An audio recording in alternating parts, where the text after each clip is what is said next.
The next step in the systematic approach to hitting is called depth and distance. Let's take a look at Dusty working through this vital step with an advanced hitter, well versed in the technique. We call this step depth and distance. Todd Hobson now with the Houston Astros organization will demonstrate exactly what it's about and how important it is to get to that proper depth and distance. Todd? The way I do it now, which is a little different from when I first started with the system, to assure myself that I get in the box where I am most comfortable, is I first plant my back foot, and while I swing my left foot around, I reach to the outside part of the plate while bending my knees to assure plate coverage. And then from there, I just bring the bat up and start to look at the picture. Okay, but now that you're an advanced hitter, that's exactly how I teach a lot of my young hitters now. But what about when you were a novice, when you first started with Jeff? How did you drive at it? When I first started, it's a little bit different, and Jeff can probably tell you a little better more than that. We do the younger hitters, and I'm talking about younger hitter ages 14 and below, a little bit differently. I find that younger hitters have more of a tendency to get up on top of the plate and really inhibit themselves on an inside pitch. So we ensure that they're off the plate a little bit, and by taking a proper stride, they set themselves up in great shape. Todd, why don't you help us demonstrate how we do it with the younger hitter?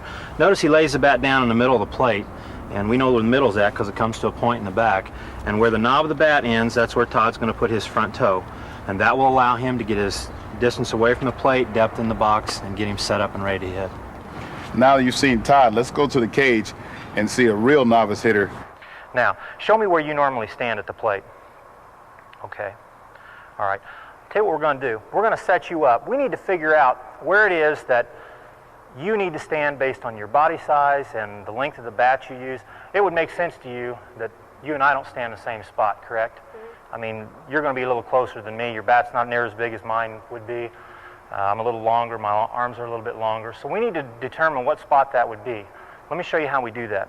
Give me your bat if you would. We're going to lay this bat down right in the middle of the plate. And I know where the middle's at because it comes to a point right here.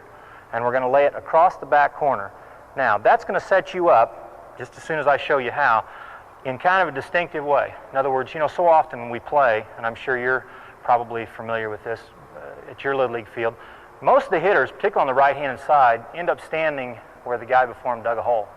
You know, have you ever seen the hole yay deep and that's where you stick your foot? Well, if you're 6 foot tall and the next guy's 4 foot tall, it doesn't make any sense to stand in the same spot. So we need to determine where you need to stand.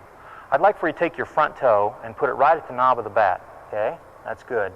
Kyle, this is what we call our depth and distance. It tells us how far away from the plate that you should be and how deep in the box, all right?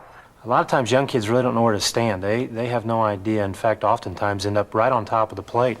Many times, depending on where you play, they stand in the hole that everybody else dug. And if you're 4'10", you don't stand in the same spot that somebody at 6'3" stands. So you kind of have to determine that on your own. And I know in talking to Todd, gosh, it's been so long that we've worked together, and I think you maybe had a little problem with that in the past. At least you indicated that to me. It's funny how you bring that up, because I was one of those little kids. I was one of those guys when I left the on-deck circle, I was so anxious to just be up there hitting. I was like, okay, now what do I do? Where do I stand? And I didn't know where to go. And by using the systematic approach and understanding that depth of distance is real important, I knew exactly where to go. And then what do you do now compared to maybe what you did when you were little? Is there any change at all? Exactly the same. Everything that I did then is exactly the same as far as depth of distance. Well, that's good. It means that you were able to maintain that over a period of time. Mm-hmm.